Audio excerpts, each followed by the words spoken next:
August 12, 30 BCE, Alexandria. The last pharaoh of Egypt is dying, and the man who will become Rome's first emperor is waiting outside her chamber for confirmation. Octavian has just defeated Mark Antony, shattered the combined forces of Egypt and Rome's eastern territories, and ended a civil war that tore the Republic apart. When his soldiers burst into her apartments, they find Cleopatra already dead on a golden couch, dressed in full royal regalia, a small puncture wound on her arm that Roman writers will later blame on an ASP smuggled in a basket of figs. Two of her handmaidens die beside her, one adjusting Cleopatra's crown with her last breath, and Octavian is reportedly furious because she's robbed him of his triumph, his public spectacle, his propaganda coup.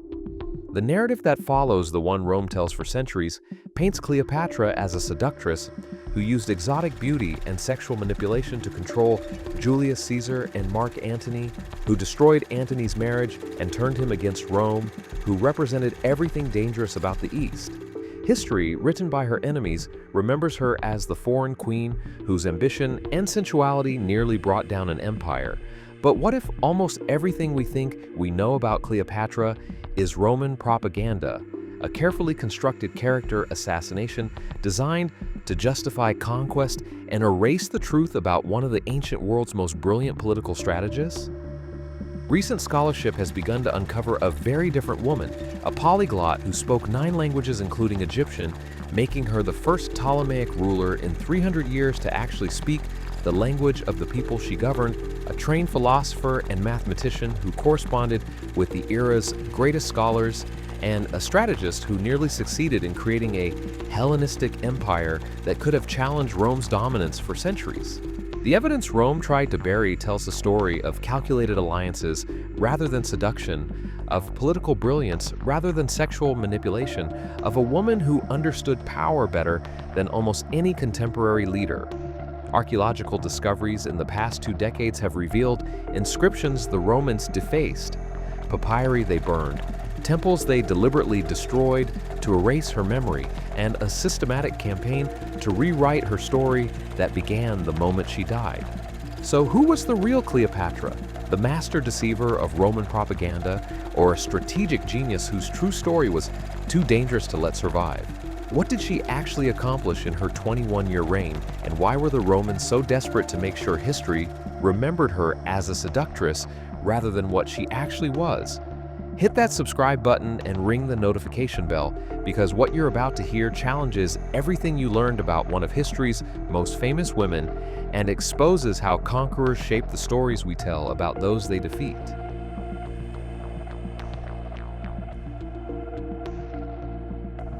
Let's start with who Cleopatra actually was before Rome rewrote her story, because understanding her origins reveals how absurd the helpless seductress narrative becomes. Born in 69 BCE, Cleopatra VII was the daughter of Ptolemy the Find, a weak king who spent most of his reign bribing Roman politicians to keep his throne while his kingdom hemorrhaged money. The Ptolemaic dynasty was already in terminal decline, descendants of Alexander the Great's general, who had ruled Egypt for 300 years but had become so Hellenistic and so detached from Egyptian culture that they didn't even bother learning the language of the people they governed. By the time Cleopatra was born, Egypt was essentially a Roman client state, its grain feeding Roman citizens, its wealth flowing to Roman coffers, and its independence existing only because competing Roman factions found it useful.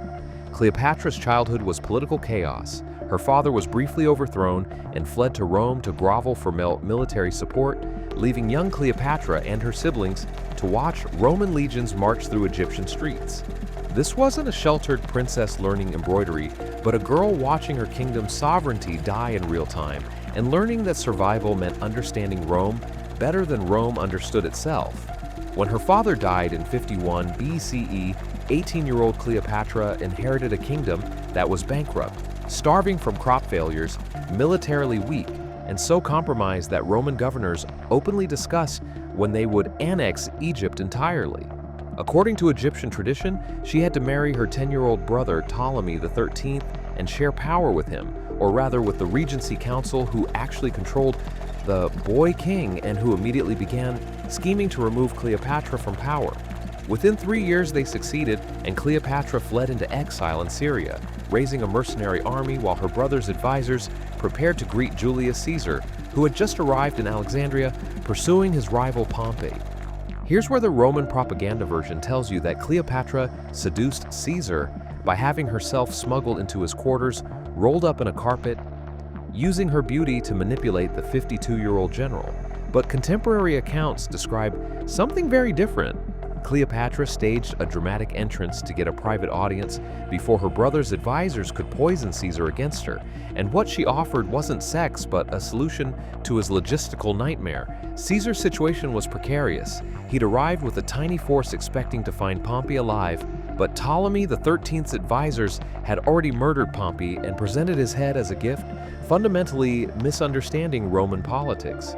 Cleopatra understood something they didn't. Caesar needed legitimacy in Egypt to secure grain shipments and financial support, and a queen who actually spoke Egyptian and had popular support was far more valuable than a puppet boy king controlled by advisors who had just demonstrated complete incompetence. What Cleopatra offered Caesar was a partnership where she would provide resources and local legitimacy while he provided military muscle to secure her throne, and Caesar, himself one of history's great strategists, recognized immediately that he was dealing with someone who understood power. The propaganda machine later reduced this to seduction because acknowledging the truth was too dangerous. A 21-year-old Egyptian queen had outmaneuvered Roman politicians and turned their civil war into an opportunity to secure her throne.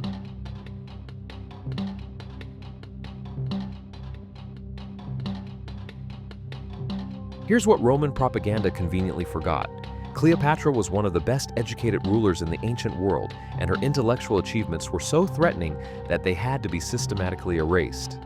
The Greek historian Plutarch mentions almost casually that Cleopatra spoke 9 languages fluently: Egyptian, Greek, Aramaic, Hebrew, Ethiopian, and the languages of the Medes, Parthians, and Syrians, making her perhaps the most linguistically gifted ruler in recorded history, and certainly the only Ptolemaic monarch in 300 years who bothered to learn Egyptian at all.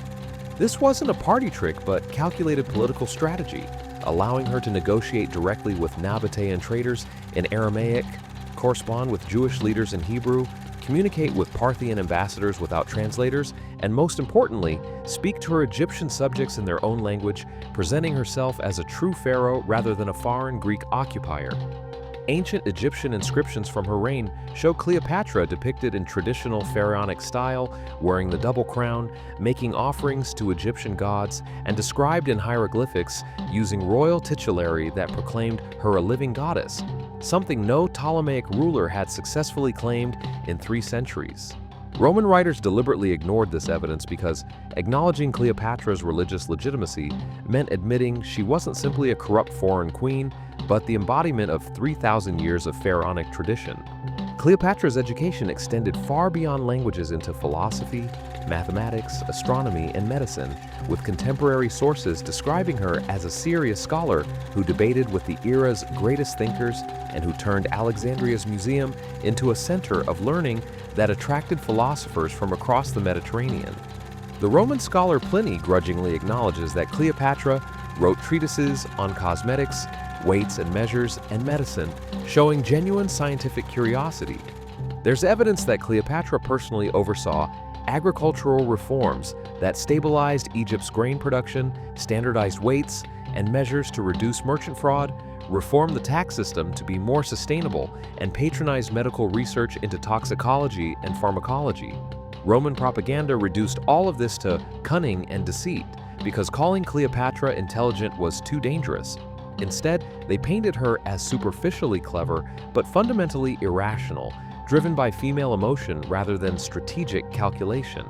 The archaeological record tells a different story, with papyri showing Cleopatra's administration was remarkably efficient, maintaining detailed records, responding to petitions, and managing the complex logistics of governing one of the ancient world's largest populations. Perhaps most tellingly, Cleopatra minted coins bearing her own face, not idealized and beautiful, but showing her with a prominent nose, a strong jaw, and an expression of stern authority, because she understood that projecting power mattered more than projecting beauty.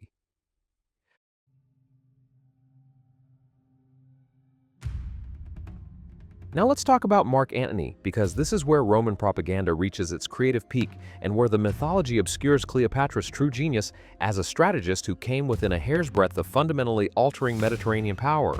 The story Rome told was simple. The seductress corrupted Mark Antony just as she had Caesar, destroying his marriage to Octavian's sister and leading him into disastrous war. Every element was designed to absolve Antony, a great Roman hero led astray, while demonizing Cleopatra as the source of all betrayal. But the actual record reveals something completely different, a calculated political alliance between two experienced rulers who recognized that Rome's civil wars had created a unique opportunity to reshape the Mediterranean world.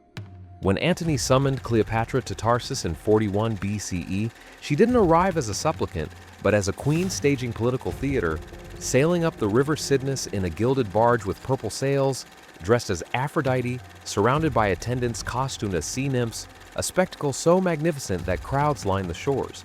Roman writers portrayed this as seduction, but it was a power move, demonstrating that Egypt's wealth and cultural sophistication far exceeded anything Antony could command, and that if he wanted Egyptian resources, he would need to treat Cleopatra as an equal partner. What followed was a marriage alliance producing 3 children and creating a combined power base that controlled Egypt's wealth, the eastern provinces' military resources, and potentially the loyalty of Roman legions serving under Antony.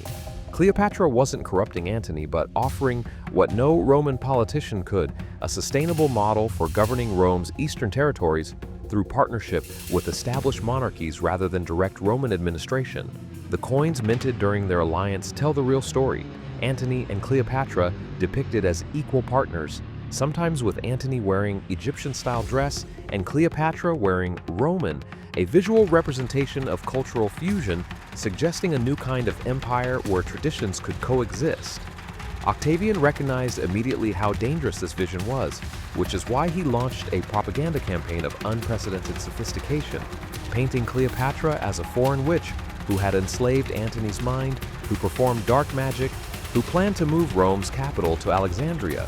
The propaganda worked brilliantly, turning what was actually a civil war between Octavian and Antony into a patriotic crusade to save Rome from foreign domination.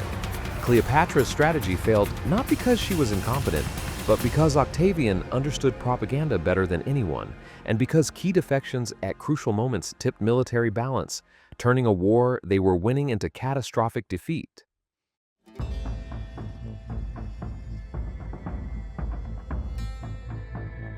What happened after Cleopatra's death reveals how threatened Rome was and how systematically they worked to ensure history would remember her as a seductress rather than the strategic genius who nearly checkmated their expansion. Octavian, now calling himself Augustus, didn't just defeat Cleopatra, he spent the rest of his reign trying to erase her from history. Egyptian temples show clear evidence of systematic defacement, with her cartouches chiseled off walls, her face hammered off statues, and her inscriptions deliberately destroyed in ways suggesting official Roman policy rather than random vandalism.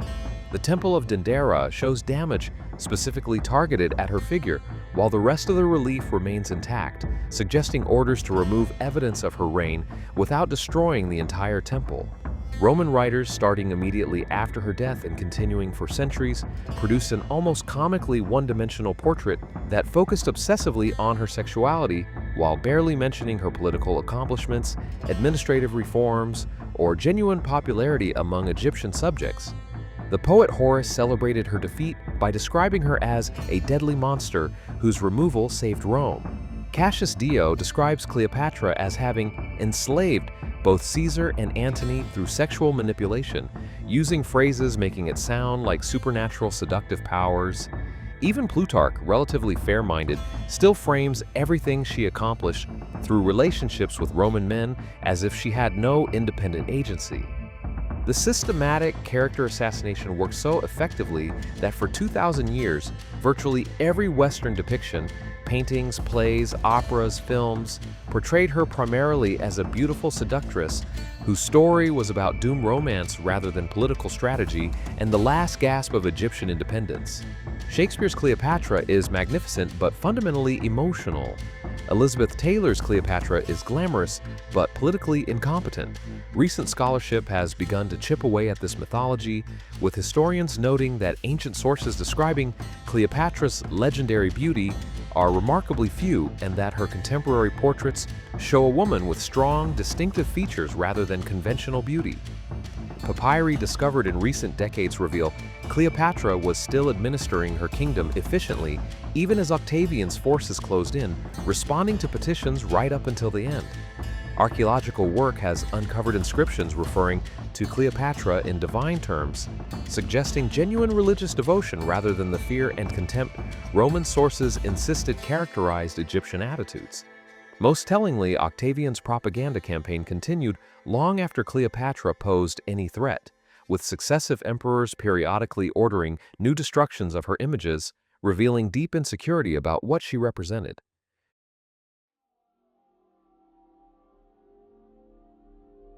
So what was Rome actually afraid of? Not her beauty or sexuality, which posed no threat once she was dead, but her vision of what the Mediterranean world could become if Egyptian, Greek, and Roman traditions fused into a new kind of multicultural empire rather than being violently unified under Roman military dominance. Cleopatra demonstrated that a non-Roman ruler could hold together a diverse kingdom through cultural synthesis, multilingualism, and political intelligence rather than through brute force and constant military repression that characterized Roman provincial governance. Her alliance with Antony offered a template for how Rome's eastern territories could be governed in partnership with established monarchies who understood local cultures rather than through Roman governors who typically couldn't speak local languages and ruled through collaborators and intimidation. If Cleopatra and Antony had won at Actium, the result would have been a very different kind of empire, one with two capitals, two cultural centers where Eastern and Western traditions had equal legitimacy. This was existentially threatening to Roman identity, which was built on the idea that Roman culture was superior, that conquest was inevitable destiny bringing civilization to barbarians, and that Eastern peoples needed Roman governance because they were incapable of self-rule. Cleopatra proved all these assumptions wrong simply by existing, by demonstrating that an Egyptian queen could master multiple languages, understand complex philosophy, administer a large kingdom efficiently, and negotiate with Roman generals as an equal.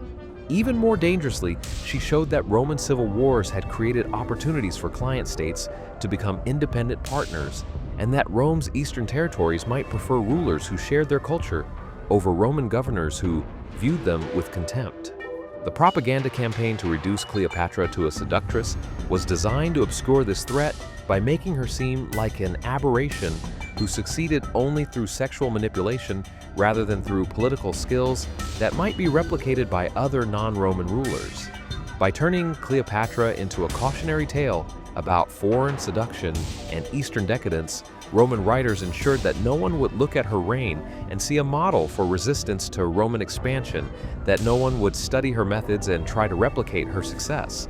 If you've made it this far, you're not just curious, you're someone who questions the narratives history's winners have handed down. So here's what to do next. Hit subscribe right now to join the Untold archives, because these stories of evidence buried by conquerors and truth erased by propaganda are exactly what we uncover here. Drop your theory in the comments.